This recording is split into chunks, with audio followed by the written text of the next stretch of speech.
बहुत साल पहले की बात है। एक छोटा सा गांव था, शांत, सुंदर और खुशहाल। लोग एक दूसरे के सुख दुख में साथ खड़े रहते थे। न दिन में डर था, न ही रात में कोई चिंता। लोग रात को भी खुलेआम घूमते थे। गांव का हर कोना जीवन से भरा हुआ था। लेकिन यह सुखद समय बहुत लंबा नहीं चला।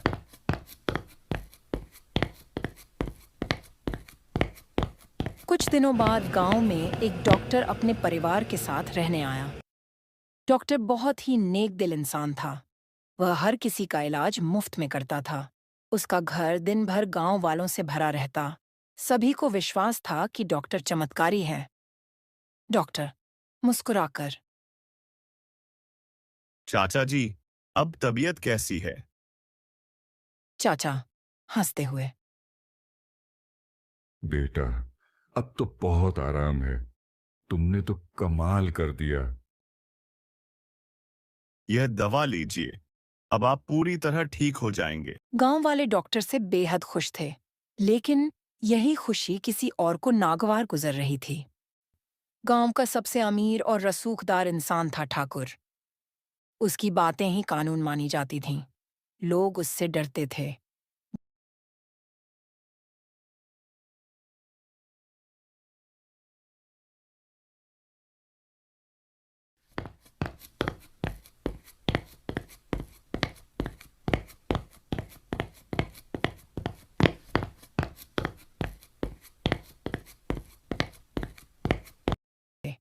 जब उसने देखा कि गांव वाले डॉक्टर को इज्जत दे रहे हैं, तो उसके मन में जलन का जहर भर गया। ठाकुर गुस्से से नौकर से, कौन है जिसे लोग सर आंखों पर बिठा रहे हैं? ठाकुर साहब ये डॉक्टर हैं। नया आया है और सबका मुफ्त इलाज कर रहा है। तो ये बात है।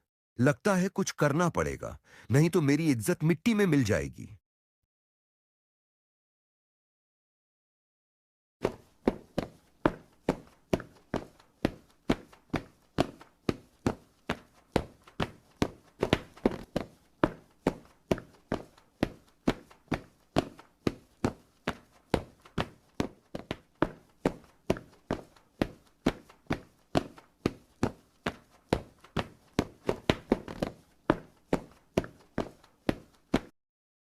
ठाकुर ने डॉक्टर के खिलाफ साजिश रची।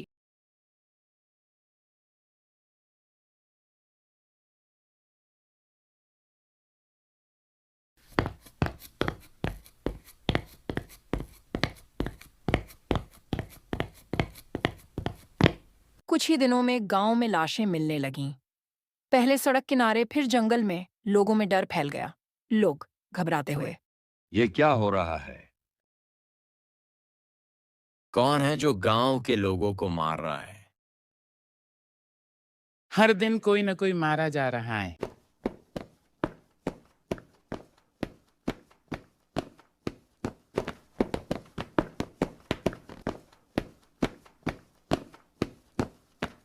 ठाकुर ने इस डर का फायदा उठाया। ठाकुर सभी के बीच, ये हत्याएं बाहर से आए लोगों का काम है। मुझे शक है इस डॉक्टर पर। गांव वाले डर गए।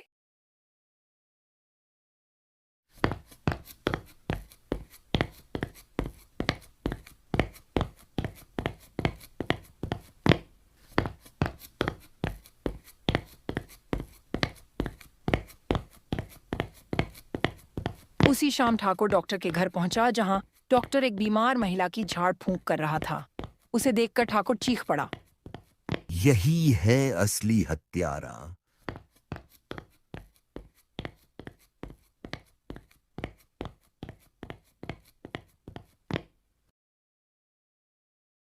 डर और अंधविश्वास में डूबे गांव वालों ने डॉक्टर को आग लगा दी। डॉक्टर जलते हुए चिल्लाया, मैं लौटूंगा और एक एक से बदला लूंगा।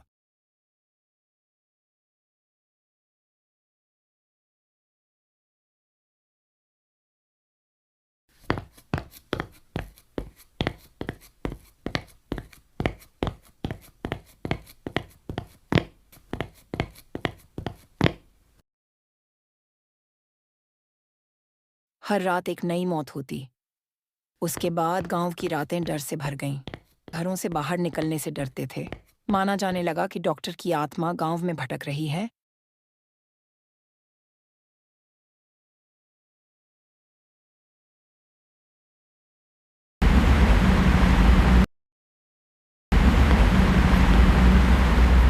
पाँच साल बाद गर्मियों की छुट्टियों में दो दोस्त गुड्डू और भोला अपने पुराने गांव भवानीपुर वापस लौटे। गांव अब पहले जैसा नहीं था। गलियां वीरान थीं और लोगों की आंखों में खौफ बस गया था। गुड्डू, यार, गांव काफी फकरा फकरा लग रहा है।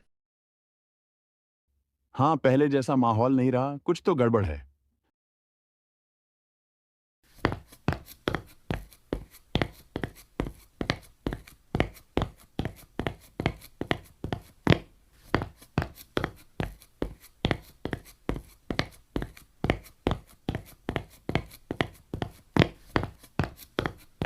जब वे अपने दादा दादी के घर पहुंचे तो खाना खाते वक्त दादाजी ने चेतावनी दी। दादाजी, बच्चों, रात को बाहर मत निकलना।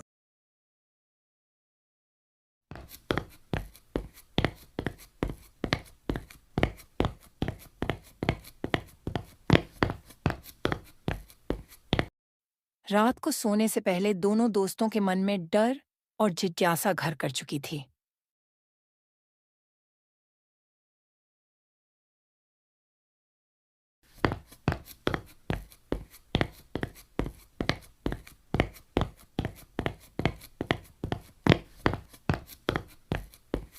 अगली सुबह दोनों गांव की गलियों में घूमने निकले।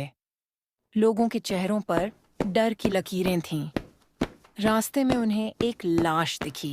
भीड़ जमा थी। गुड्डू ने एक बूढ़ी औरत से पूछा, गुड्डू, दादी जी, इसे किसने मारा है?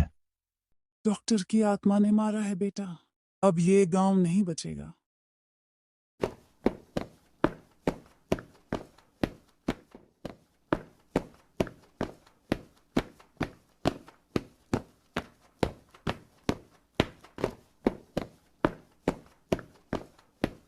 रात को घर लौटकर उन्होंने दादाजी से सच्चाई पूछी।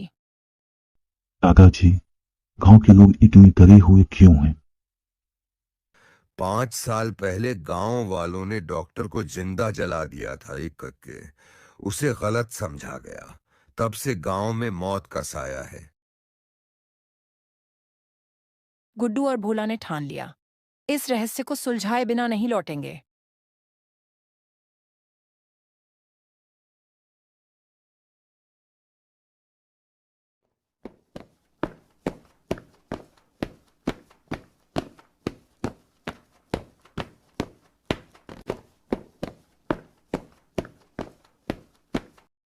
अगले दिन वे ठाकुर के पास गए। गुड्डू, ठाकुर साहब, अब काकर के बारे में क्या जानते हैं? ठाकुर नजरें चुराते हुए, वो धोखेबाज था। गांव वालों को छल रहा था। ठाकुर की बातों पर दोनों को शक हुआ।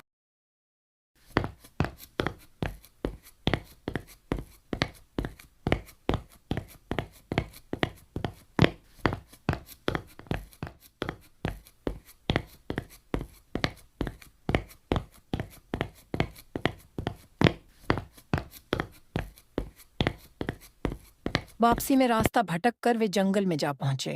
तभी किसी अदृश्य शक्ति ने उन्हें खींचा और डॉक्टर की आत्मा सामने प्रकट हुई। डॉक्टर गुस्से से, तुम लोग ठाकुर के आदमी हो, अब नहीं छोड़ूंगा। भोला गिड़गिड़ाकर, असली दोषी ठाकुर है, हम आपकी मदद करेंगे। डॉक्टर ने उन्हें आखिरी मौका दिया।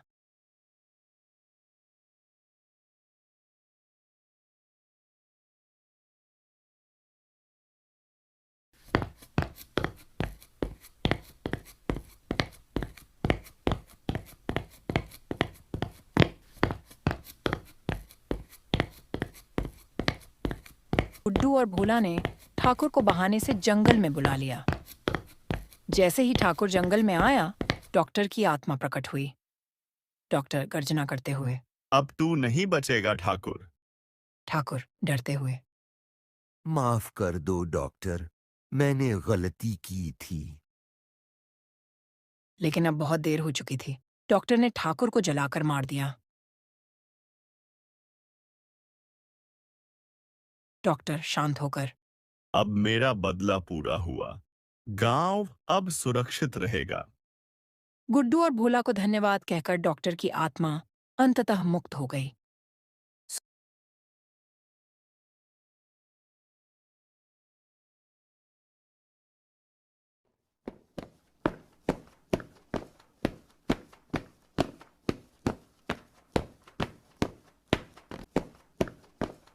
सुबह होते ही गांव वालों ने देखा कि गुड्डू और भोला सुरक्षित वापस लौट आए थे। मालगुड़ी बाबा ने कहा, बच्चों, तुमने गांव को बचा लिया। अब कोई डर नहीं रहेगा। दादाजी गर्व से। गुड्डू और भोला ने दिखा दिया कि साहस और सच्चाई से बड़ा कोई हथियार नहीं होता। गांव फिर से हंसने लगा। हवेली अब भूतिया नहीं बल्कि इतिहास बन चुकी थी। समाप्त।